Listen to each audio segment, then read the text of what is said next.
Welcome to Just Listen Books channel. Immerse yourself in the world of literature as we summarize books and deliver them in audio form. Perfect for your car rides, travels, and daily activities. Don't forget to subscribe and hit the bell notification. The Happiness Trap by Russ Harris is structured around the principles of acceptance and commitment therapy, AST, and is designed to help readers lead a more fulfilling life by learning how to effectively deal with their thoughts and feelings. The book is divided into several parts, each focusing on different aspects of ACT. Here is a more detailed chapter-by-chapter summary. Introduction.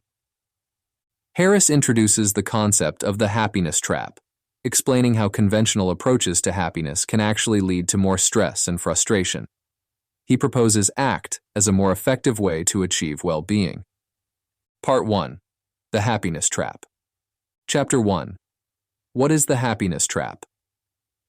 In this section, Russ Harris delves into the counterintuitive notion that the relentless pursuit of happiness can lead to greater dissatisfaction and mental distress.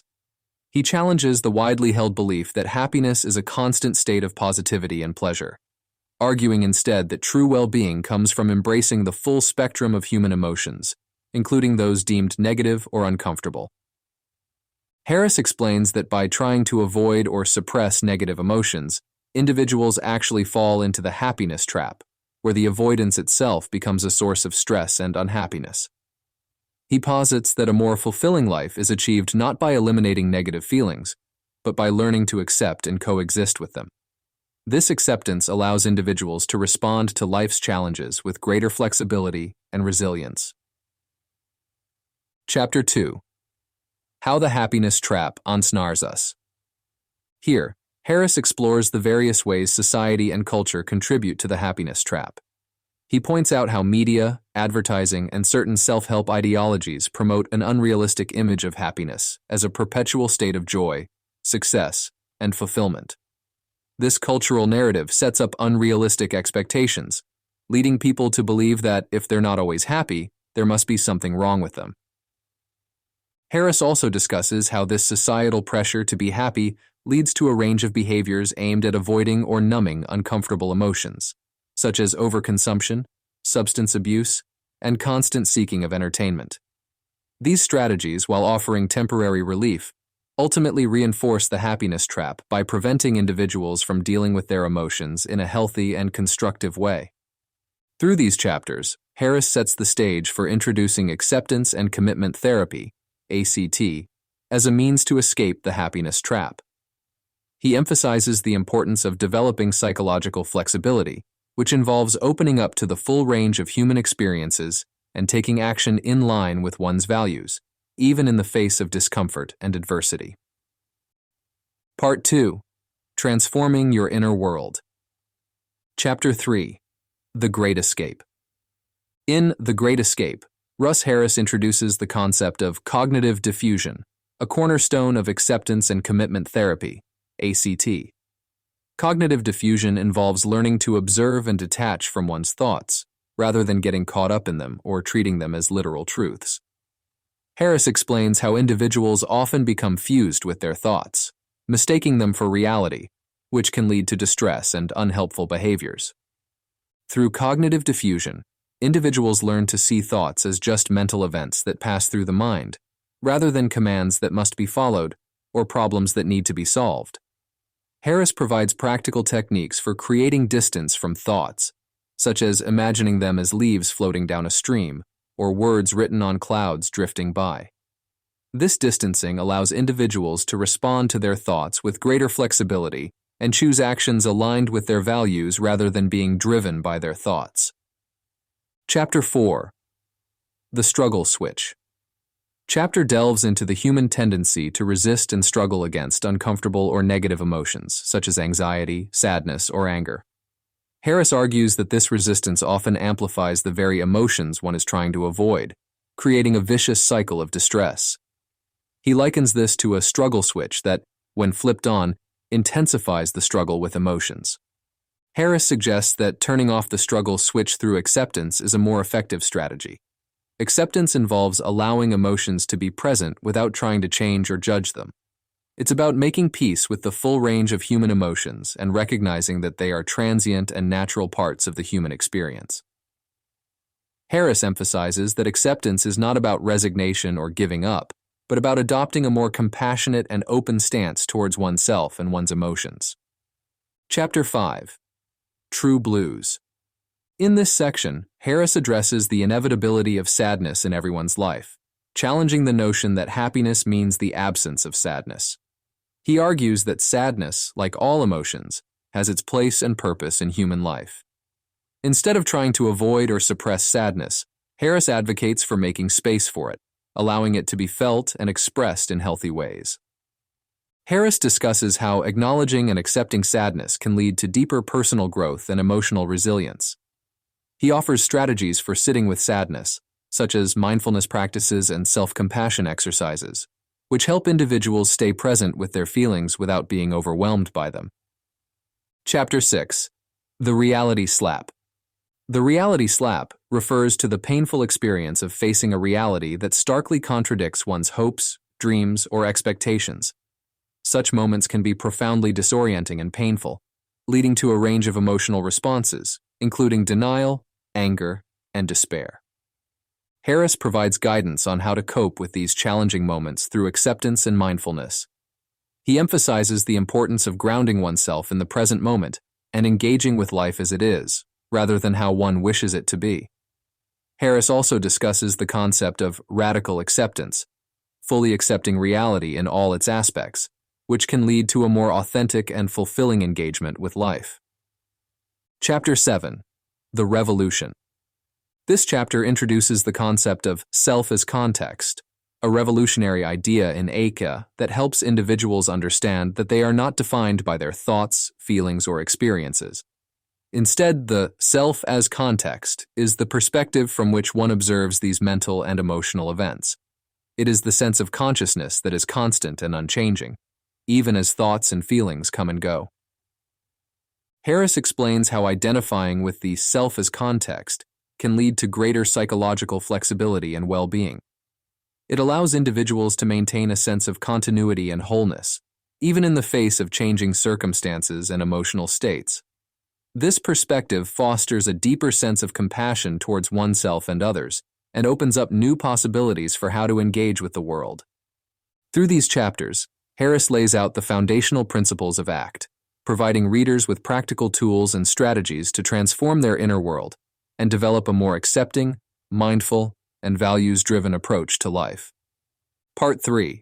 Creating a Life Worth Living. Chapter 8. You're Not Who You Think You Are. This chapter delves deeper into the self as context concept introduced earlier.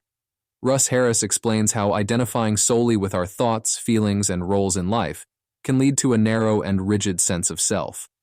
He argues for a broader perspective, where the self is seen as the context or space in which thoughts and feelings occur, rather than being equated with them. Harris offers exercises to help readers experience this sense of self, which is distinct from the content of their thoughts and emotions. This shift in perspective enables individuals to relate to their inner experiences more flexibly and compassionately, fostering a sense of continuity and resilience amidst life's changes and challenges. Chapter 9. Finding Peace in the Midst of War. In this chapter, Harris addresses the internal struggle many people face with their own minds, particularly with incessant negative thoughts and emotions. He suggests that the key to finding inner peace lies not in defeating these inner demons, but in learning to coexist with them. Harris introduces acceptance and mindfulness strategies as tools for making peace with one's inner world. By accepting the presence of uncomfortable thoughts and feelings and adopting a non-judgmental, present-focused awareness, individuals can find a sense of peace, even amidst emotional turmoil. Chapter 10. The Power of Love. Harris highlights the importance of love and connection in building a fulfilling life. He discusses how relationships and acts of kindness are not only fundamental human needs, but also powerful ways to enrich one's life and enhance well-being. The chapter offers practical advice on fostering deeper connections with others and engaging in acts of kindness. Harris emphasizes that these actions should be aligned with one's values, which makes them more meaningful and fulfilling. Chapter 11. The magic of mindfulness. Here, Harris introduces mindfulness as a key practice for staying present and engaged in life. Mindfulness involves paying attention to the present moment with openness, curiosity, and flexibility. Harris provides readers with simple mindfulness exercises that can be integrated into daily life, helping to reduce stress, increase emotional resilience, and enhance the quality of one's experiences. Chapter 12. Embracing Your Demons. In Embracing Your Demons, Harris discusses the ACT technique of expansion, which involves making space for difficult emotions and sensations instead of trying to fight or suppress them. This approach allows individuals to respond to discomfort with compassion and acceptance, reducing the struggle and making it easier to focus on actions that align with their values. Harris provides practical exercises to help readers practice expansion, encouraging them to approach their inner experiences with curiosity and openness. Chapter 13. The Values Factor. This chapter guides readers through the process of identifying and clarifying their core values. Harris explains that values are chosen life directions that are inherently fulfilling and provide a sense of purpose. Unlike goals, values are ongoing and ever-present aspects of life. Harris offers exercises to help readers explore what truly matters to them and how they want to be in the world. Clarifying values serves as a foundation for making life choices that bring a deep sense of fulfillment and meaning. Chapter 14. The Discomfort Zone. Harris encourages readers to step into the discomfort zone, to willingly face situations that align with their values, even if those situations provoke fear or discomfort. He argues that growth and fulfillment often lie on the other side of discomfort, and avoiding uncomfortable situations can lead to a smaller, less satisfying life. This chapter offers strategies for facing fears and discomfort in a values-aligned way, emphasizing the importance of commitment and action in the face of challenges. Chapter 15.